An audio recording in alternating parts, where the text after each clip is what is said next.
Panorama 95 apresenta Check-up no rádio. 7h14, quadro Check-up no rádio com o médico cardiologista Dr. Vander Weyden. Seja bem-vindo aqui ao nosso Panorama 95, Dr. Vander. Bom dia. Bom dia, Marcos. Bom dia, Geraldinho, que está aqui no estúdio também. Bom dia a todos os nossos ouvintes do Panorama 95 nas diversas plataformas nas quais está presente. O nosso assunto de hoje, taquicardia sinusal. O que é isso? O que é taquicardia sinusal, Marcos? A taquicardia sinusal configura uma arritmia, portanto, é uma alteração no ritmo de batimentos normais do coração. Por ser uma taquicardia, então a gente tem que a frequência de batimentos do coração ela está acima do limite que é considerado como limite normal, que é de 100 batimentos por minuto. E o termo sinusal se refere à origem dessa taquicardia, de onde ela vem. Ela vem de uma região que é chamada de nó sinusal e que é considerada pela medicina como o local que funciona naturalmente como um marca-passo do coração. Então a gente ouve muito falar em marca-passo como um procedimento, como uma cirurgia, que na verdade nem é uma cirurgia de fato, mas não é como as convencionais. A gente ouve muito falar de marca-passo como sendo um aparelho, como sendo uma coisa que se faz, uma cirurgia, mas nós também temos um marca-passo. Marca-passo é uma coisa que marca o passo de um determinado de um determinado objeto ou nesse caso de um determinado órgão. O marca-passo natural, que é o nó sinusal, ele marca o ritmo, os passos do coração. Esse nó sinusal ele trabalha normalmente em situações convencionais, ele trabalha dentro da faixa natural de frequência para a maioria das pessoas, que é de 50 batimentos por minuto, o mínimo, até 100 batimentos por minuto, o máximo previsto numa situação de repouso.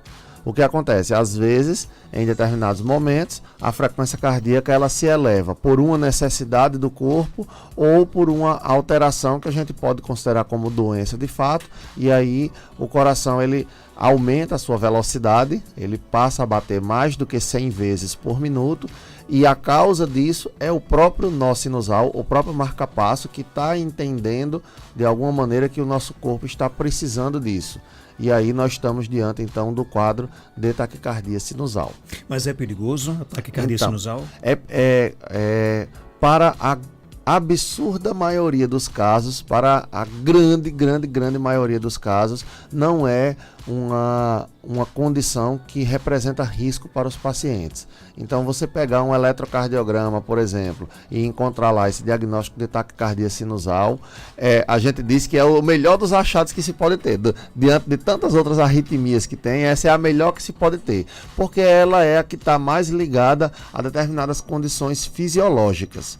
Não quer dizer que você ter taquicardia sinusal é sempre fisiológico. Existem alguns casos em que ela, por si só, ela é uma doença, é a taquicardia sinusal inapropriada, e existem outras condições em que a taquicardia sinusal é o reflexo de uma outra doença. Por exemplo, na embolia pulmonar, quando você forma um coágulo que vai parar dentro dos pulmões e gera um quadro de cansaço, uma das principais manifestações clínicas, um dos principais achados que a gente encontra no paciente é a taquicardia sinusal. Então, você pode estar diante de um quadro que é fisiológico, como, por exemplo, você subir 5 andares de escada de uma vez. É natural para a maioria das pessoas que você pedir para a pessoa subir vários andares de escada, ao final desse processo, a frequência cardíaca esteja maior do que 100 batimentos. É uma taquicardia sinusal, mas é fisiológica, porque é devido a um esforço físico que acabou de ser feito. Em outras condições ela é patológica por si só, é uma doença, e em outras ela reflete uma doença de outro lugar do corpo. A definição de se é perigoso ou não vem da gente tentar identificar qual é a origem disso. Febre, por exemplo, é outra causa comum de taquicardia sinusal. Às vezes o paciente chega ao pronto-socorro, ao hospital com uma determinada queixa e, por exemplo, uma dor no peito. Não é em cima do coração, é do lado direito do peito. E além disso, ele está com tosse e está com febre. E aí alguém diz, não, mas é uma dor no peito, vamos fazer o eletro. O eletrocardiograma apresenta, por exemplo, uma taquicardia sinusal. Isso pode ser devido ao quadro da infecção respiratória que está causando a febre. E a febre por si só é um sinal do nosso corpo para que o corpo como um todo se movimente para eliminar aquela infecção. E aí o coração acaba respondendo da forma fisiológica natural, que é a taquicardia sinusal. Então, para a grande maioria das pessoas, a taquicardia sinusal ela não representará nenhuma gravidade. Existe um pequeno percentual em que a taquicardia sinusal ela pode ser prejudicial, mas felizmente isso é uma exceção. Agora, o que fazer quando se está com taquicardia? Procurar o cardiologista. O que fazer quando se está com taquicardia? A primeira coisa que precisa ser feita é uma avaliação médica, né? O diagnóstico da taquicardia sinusal geralmente vem... O diagnóstico de taquicardia, né, você pode ter até mesmo em casa, por exemplo, em aparelhos automáticos de pressão. Eles medem a pressão e muitas vezes eles apresentam a frequência cardíaca também. Se você vê aquilo e repete depois de algum tempo e continua de novo com a frequência cardíaca acima de 100, você está com uma arritmia. O ideal é você procurar uma avaliação médica. Quando você verifica com o médico que faz o eletrocardiograma que se trata de uma taquicardia sinusal, a primeira coisa que precisa ser feita quando você dá esse diagnóstico é tentar identificar a causa da taquicardia sinusal. É uma causa fisiológica, você está assim porque acabou de fazer um exercício físico, você está assim porque estava muito estressado, você está assim por alguma outra razão específica que demandou, o seu corpo precisou de aumentar essa frequência cardíaca. Se foi isso, então não há necessidade de nenhum tratamento específico para isso. Se a taquicardia sinusal ela provém de uma doença, mas não é a doença do próprio coração, como o caso que a gente definiu aqui como a febre, por exemplo. Você está com uma febre e ela produz a taquicardia sinusal, o tratamento da taquicardia, na verdade, é tratar a febre. Não adianta tratar a taquicardia sinusal, você não vai resolver a raiz do problema. Você vai tratar a taquicardia sinusal naquele momento, daqui a pouco, daqui a minutos, horas, a taquicardia voltará de novo junto com a febre. Então, o que é preciso é você tratar a doença. Está com a taquicardia sinusal por conta de uma infecção, um quadro infeccioso. Não adianta tratar o coração, você tem que tratar a causa da taquicardia. É isso que você tem que procurar atingir. Está com taquicardia sinusal, pelo que a gente citou aqui, embolia pulmonar. Você não precisa tratar a taquicardia, você tem que tratar a embolia. Se a doença ela é um reflexo de outra doença, o tratamento da taquicardia sinusal será o tratamento do que a gente chama de doença de base, que é a doença que deu causa a esse problema.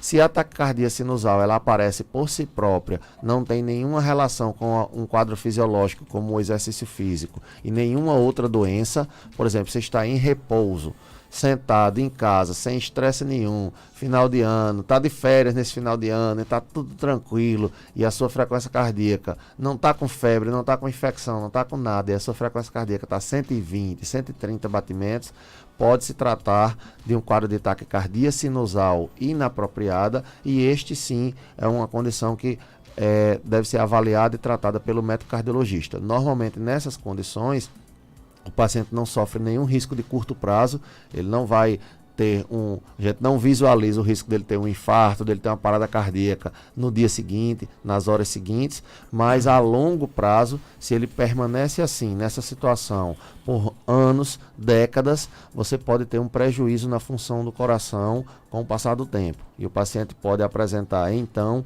insuficiência cardíaca secundária à taquicardia, que é o que nós chamamos na medicina de taquicardiomiopatia. Então, isso é uma condição que precisa ser prevenida. Se você detecta que a causa do coração acelerado é ele próprio, não é uma doença externa, não é uma variável fisiológica, você precisa tratar e aí é o médico cardiologista quem acompanha e trata mesmo. Deixa eu mandar aqui um forte abraço para nosso amigo Rodrigo Rafael, está aí com a sua esposa Dani, viajando para a capital do estado, passando lá por Currais Novos, né? E abraçar aqui também a sua sogra, Adonai, né? Tive a alegria de conhecê-la pessoalmente no fim de semana. E também a sobrinha do Rodrigo, a Ana. Ana é um amor de pessoa, menina inteligente, simpática, extrovertida. Então, uma boa viagem aí, um bom retorno à capital do estado para essa família maravilhosa. Aqui no nosso WhatsApp tem perguntas chegando. Bom dia. Bom dia, doutor. Bom dia. Doutor, é porque quarta-feira, não se terça para amanhecer na quarta, eu senti uma dor muito forte. Eram as 3 horas da manhã, quando eu senti me acordei com essa dor muito forte em cima do peito, respondendo nas costas. Aí com aquela sensação de um entalo, sem forgo. Aí fui para o hospital, né, para urgência. Aí chego lá, faço todo o procedimento. Aí o médico vai e passa um elétrico para mim. Eu faço esse elétrico. Aí quando ele vai olhar o elétrico, aí diz que está tudo normal.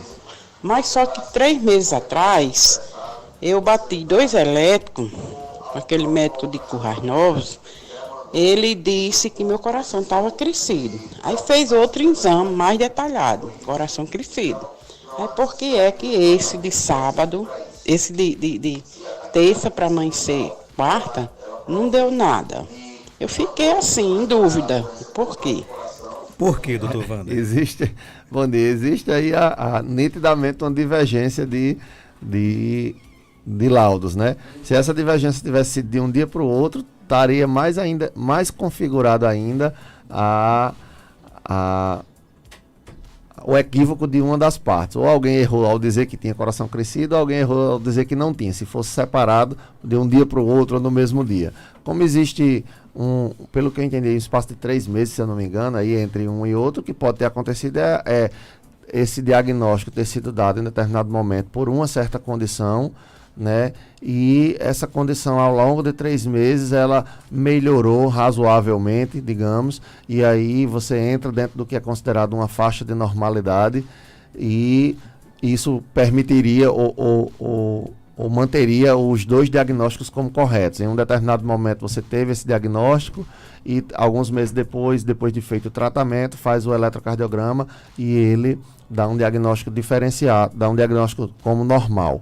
O que acontece? Essa é uma das situações. A outra situação possível é que um dos 2 laudos não tenha sido correto. Ou o laudo que disse que tinha o coração crescido, como a senhora está dizendo aí, ou o laudo que está dizendo que está normal. O que é que precisa ser feito para se tirar essa dúvida em absoluto? A senhora pegar os 2 eletros. Se a senhora não pegou o eletro quando foi ao hospital, a senhora pode voltar lá de novo e pedir o resgate do seu prontuário para tirar uma foto, isso é um direito da senhora, ou tirar uma xerox, juntar com o seu outro eletrocardiograma que a senhora tem, que disse que tinha a sua doença, o seu coração crescido, e levar pode ser para esse cardiologista mesmo, que já fazia o seu acompanhamento, ou para algum outro médico, para que ele avalie os 2. Uma vez que ele avalie os 2, ele conseguirá entender melhor a situação e saber se de fato foi uma mudança do quadro da senhora. A senhora tinha a doença e depois de 3 meses tratou e ela foi melhorando e saiu dessa condição de ser uma doença, ou se de fato foi um erro no laudo, um equívoco, o que aconteceu que providenciou esses laudos diferentes. Para determinar isso com precisão, é preciso que os 2 exames eles estejam colocados lado a lado, para que a gente avalie e consiga dizer de fato, não, o exame está igual um ao outro. Esse que disse que estava normal é que não está correto. Ou então aquele que disse que estava com doença não está correto. Ou então, olha, os 2 exames estão aqui, mas há uma diferença entre os 2. A senhora naquele momento tinha uma determinada condição e agora já melhorou e já não tem mais. Então o que é necessário é a senhora resgatar esse eletrocardiograma, se a senhora já não o fez, e colocar os 2 para serem comparados por um médico para visualizar e entender melhor a situação. Tem mais pergunta aqui no WhatsApp. Bom dia. Bom dia. Fui ao cardiologista, fiz o exame do coração, não deu nada. Fiz os exames de sangue, deu o colesterol LDL 121 e o colesterol total deu 189. Só que o médico não passou nenhum medicamento e eu tô me sentindo uns comichão em cima de mim. É normal e ele falou que eu tava com ansiedade. Esses comichão é das taxas ou é da ansiedade? Bom E aí, dia. Tovar? Bom dia. O aumento dos níveis de colesterol no sangue, chamado de hipercolesterolemia ou de uma forma mais genérica de dislipidemia, ele é habitualmente assintomático, né? Muitas pessoas às vezes queixam de tonturas também, e atribuem logo a qualquer tipo de elevação nas taxas, como as pessoas dizem. Embora existam alguns relatos de que a elevação de triglicéridos acima de níveis muito distantes do considerado normal, o normal dos triglicéridos é até 150, então você tem um triglicérido aí de 1000 ou mais, isso pode de fato resultar em alguma alteração na função do labirinto, que é responsável pela um dos órgãos responsáveis pela manutenção do nosso equilíbrio e portanto, você pode sentir uma tontura se você tiver triglicéridos absurdamente elevados, mas embora isso possa acontecer, não é qualquer elevação de triglicéridos ou qualquer elevação de colesterol que vai causar tonturas, as pessoas recorrem logo às taxas porque acreditam nisso, e também não é, esses comichões, por exemplo, não é uma característica habitual da elevação dos triglicéridos. A dislipidemia, ela costuma ser assintomática no sentido de não apresentar queixas que o paciente tem, embora ela possa apresentar alguns sinais no corpo do paciente. Por exemplo, a deposição de pequenas placas que nós chamamos de xantomas ao longo de determinados locais do corpo. Um dos mais comuns é na região próxima aos olhos. Então você vê pequenas manchas ou bolotas amareladas na região próxima aos olhos. Isso pode ser um indicativo de uma elevação anormal das taxas de colesterol. A presença de uma prega lobular nesse lóbulozinho que a gente tem na orelha, que é o local onde as mulheres e alguns homens também colocam brincos, onde as pessoas colocam brincos, às vezes se forma uma prega, um vinco, fica uma marca que divide em duas partes menores. Esse vinco, ela pode ser uma questão fisiológica da pessoa, ou pode ser até por conta do uso dos acessórios, mas ela também pode ser uma manifestação de uma elevação de taxas de colesterol e de triglicéridos.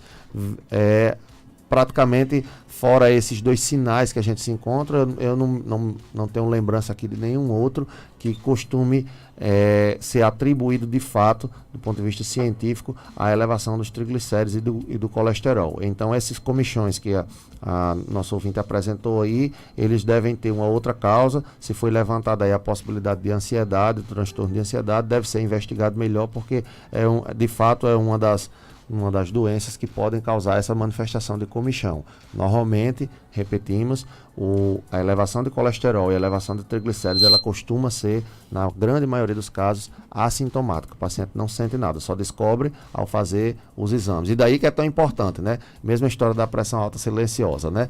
A doença, por ser silenciosa e por ser fator de risco para uma série de outras doenças, ela deve ser investigada e avaliada regularmente. Uma vez por ano para algumas pessoas, uma vez a cada 2 ou 3 anos para os muito mais jovens, e às vezes em determinadas condições até uma vez a cada 3 a 6 meses para pessoas de mais alto risco. Qual é o ritmo cardíaco adequado? O ideal? Essa é uma pergunta interessantíssima.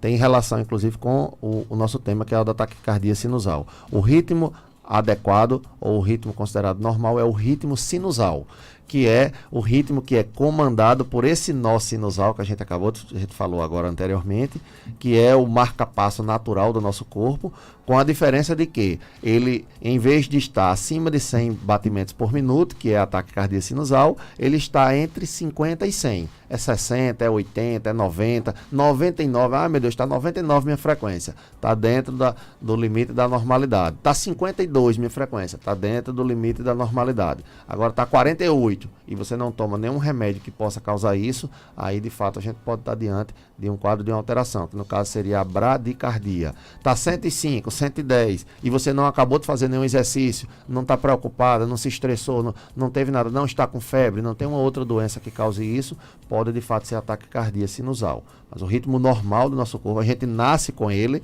é com o ritmo sinusal, quem comanda é esse nó, e a frequência normal é entre 50 e 100. Entre 50 e 100 está normal. normal. Entre 50 e 100, Sem nem qualquer se valor. preocupar, né? Qualquer valor é considerado normal. Tem áudio aqui chegando, bom dia. Passou esse medicamento aí para ansiedade. Será que pode ser alguma coisa sobre esse medicamento? A ouvinte se refere ao medicamento Somalio.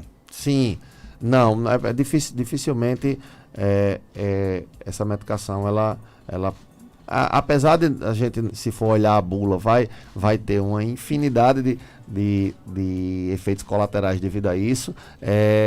Eu não recomendaria, pelo menos não de início, que a nossa ouvinte suspendesse o uso dessa medicação por conta dessa queixa dos comichões. Eventualmente, o mais recomendado seria ela voltar para esse mesmo médico que prescreveu o Somalio e verificar, contar sobre a sua história e verificar se há a possibilidade de tentar uma troca para avaliar se foi realmente do remédio. Mas, a princípio, não dá para a gente definir com certeza de que foi só por causa da medicação, não. Se for procurar na bula, tá lá. Não vai aparecer com o nome de comichão, mas pode aparecer formigamento, dormência, porque há uma série de outros sintomas que podem estar presentes nas pacientes que usam esse tipo de medicação, mas não é aquele primeiro sintoma que a gente olha de cara e diz, olha, realmente foi por conta do remédio, suspenda o remédio, pode não ser o mais adequado. Volte para o seu médico que fez o Somalio e peça orientações a ele a respeito da condução do